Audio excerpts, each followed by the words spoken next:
Olá, estamos aqui para dar continuidade à nossa série de estudos da Igreja Confinada. Deixa eu te perguntar, como você tem utilizado, aproveitado e desfrutado desses dias dentro da sua casa, se é que você está na sua casa?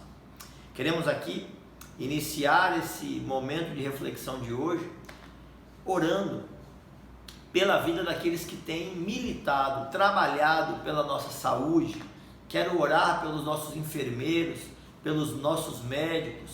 Nós, como pastores da Igreja Batista, optamos, na sua maioria, por não termos reuniões públicas, seguindo a orientação das nossas autoridades, decretos do governador.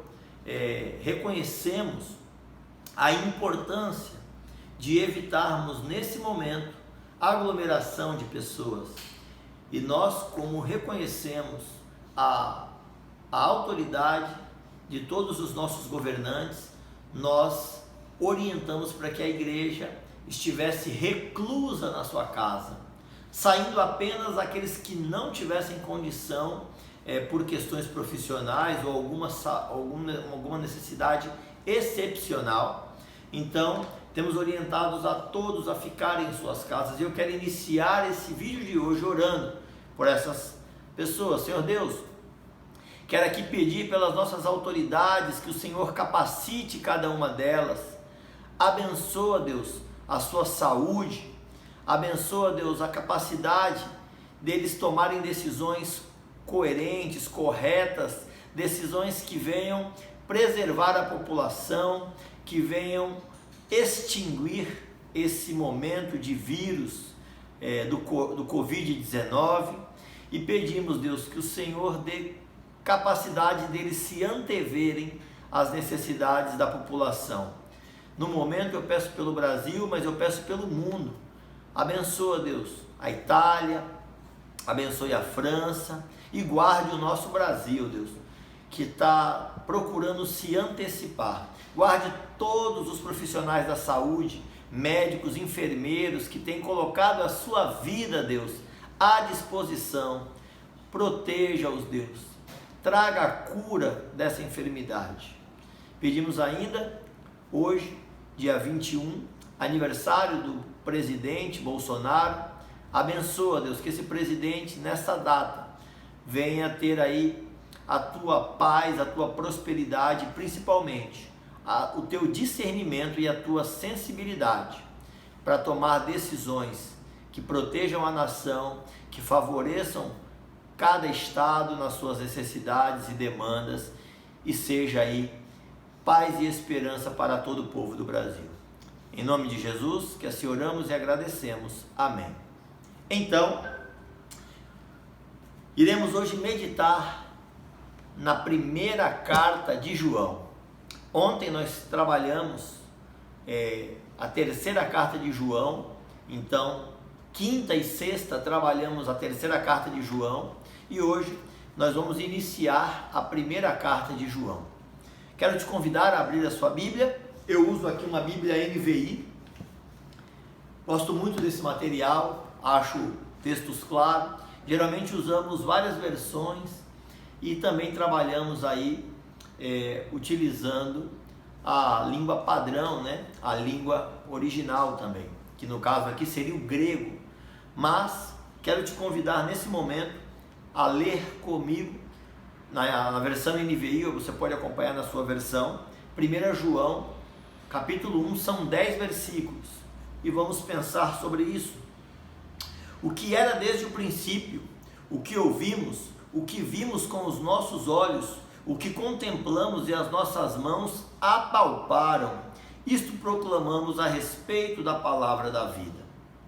A vida se manifestou, nós a vimos e dela testemunhamos e proclamamos a vocês a vida eterna, que estava com o Pai e nos foi manifestada. Nós lhe proclamamos o que vimos e ouvimos, para que vocês também tenham comunhão conosco. Nossa comunhão é com o Pai e com o seu Filho Jesus Cristo. Escrevemos estas coisas para que a nossa alegria seja completa. Eu vou ler os primeiros 4 versículos e é muito interessante. O João aqui, temos aí algumas opiniões diferentes, né? Mas João, ele, na maioria, é o apóstolo. Então, entendemos, aceitamos que foi João, o apóstolo, que escreveu as cartas de João. E os tópicos para esse livro de João, e principalmente para os 4, seriam condições para a comunhão, os cuidados para a comunhão, características da comunhão e consequências da comunhão. João, então, nos seus 5 capítulos aí, de 1 João, ele vai trabalhar maciçamente a ideia da comunhão. No final do primeiro século, o mesmo ambiente ali que também era o ambiente de 2 Pedro e de Judas, o contexto desses ambientes é um contexto herético, um contexto de pregnósticos. Então, neste contexto, a grande ênfase que era dada era a negação da encarnação de Cristo. Existia uma ideia de que Cristo estava presente como se fosse um ser espiritual com uma consistência corpórea fantasmagórica. Não era uma pessoa de carne e osso. Então é como se ele fosse um anjo que tivesse passado pela terra. Os pregnósticos tinham essa dificuldade por conta da dualidade do bem e do mal. Eles não aceitavam, por exemplo, que a nossa natureza humana é pecaminosa. E eles tinham essa discussão sobre isso. Então, por conta dessa realidade, eles discutiam dentro da igreja, no final do primeiro século, essa questão da presença de Cristo ter sido de fato humana. João, o apóstolo, ele presenciou, ele conviveu, ele apalpou. O João que eu estou falando aqui, ele tinha um apelido, ele era chamado de Boanerges, que é chamado de Filhos do Trovão. Então, eu quero te convidar também a acompanhar na sua Bíblia aí, Marcos capítulo 3, verso 17, ele vai apresentar esta declaração. Marcos, verso 3, 17, diz o seguinte: Tiago, filho de Zebedeu, e João, seu irmão, aos quais deu o nome de Boanerges, que significa filhos do trovão. Esta era uma expressão que foi dada para eles como filhos do trovão. Esse João que escreveu esta carta, e ele era extremamente firme nas suas colocações. Se você olhar lá atrás no texto, você vai perceber que em determinado momento ele pede para que caia fogo do céu. Então, por esta forma enfática de tentar resolver os problemas, também na sua força, matando todo mundo, ele tem essa característica de ser chamado de filhos do trovão. E o Senhor vai lapidando a vida dele, vai trabalhando a vida dele. Nesta questão toda, João fala daquilo que ele presenciou. Nesse momento de coronavírus, de Covid-19, o que a gente não pode? Tocar, apalpar, precisamos usar álcool em gel, precisamos lavar a mão. E João destaca o que ele fez com esse Jesus que era de fato Deus encarnado. Ele começa dizendo o que era desde o princípio, o que ouvimos, o que vimos com os nossos olhos, o que contemplamos e as nossas mãos apalparam. Isto proclamamos a respeito da palavra da vida. Observamos que João deixa claro aquilo que ele fez. Ele falou, não, para com isso, Jesus não é um fantasma, Jesus, eu convivi com ele, eu apalpei, eu sou testemunha daquilo que eu fiz. Era uma pessoa, tinha matéria, eu convivi com ela. Refuta esta ideia de que Jesus seria um ser com um corpo que não fosse material, um corpo imaterial. Então esta ideia ele refutou dos pré-gnósticos. Ele também, quando começa falando sobre o princípio, e ele volta a dizer que a vida se manifestou como nós a vimos e testemunhamos, ele evoca a ideia de Gênesis, né? A Trindade, trazendo essa ideia de que façamos o homem à nossa imagem e semelhança. Gênesis 1:26 apresenta a ideia de que a Trindade estava ali reunida, esta ideia da pessoa de Deus, de Cristo presente também. João, o próprio Evangelho de João, ele começa dizendo também que o Verbo encarnou-se. Esta ideia da união hipostática, o próprio Deus descendo à terra, se encarnando, tomando a forma de homem. Essa ideia é repetida em Filipenses. Então, eu estou trabalhando muito para que você entenda a questão da comunhão. E aí, eu quero destacar para você também a ideia do relacionamento.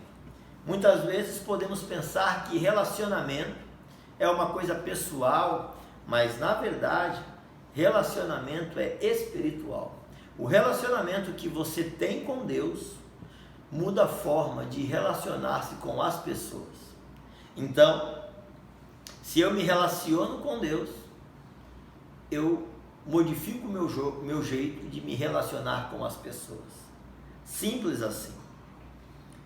Independente do que as pessoas pensem, independente de como as pessoas são, se eu tiver um relacionamento com Deus, eu serei diferente com as pessoas que Deus me der para conviver. Problemas espirituais são de fato apresentados na postura do coração.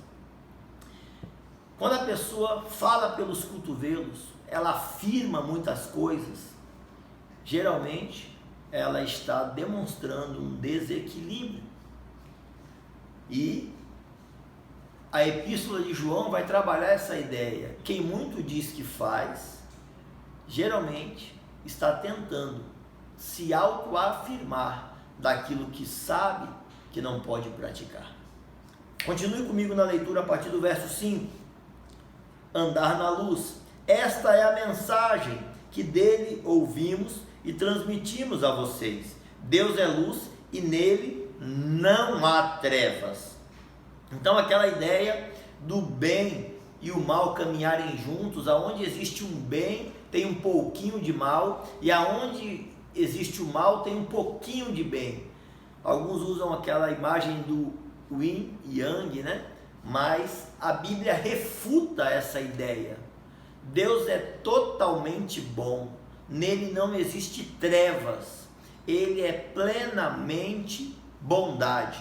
E aí continua: se afirmamos que temos comunhão com ele, mas andamos nas trevas, mentimos e não praticamos a verdade. Se porém andarmos na luz como ele está na luz, temos comunhão uns com os outros. Olha aí a comunhão. E o sangue de Jesus, seu Filho, nos purifica de todo pecado. Observe que ter problema com outras pessoas significa ter problemas com Deus.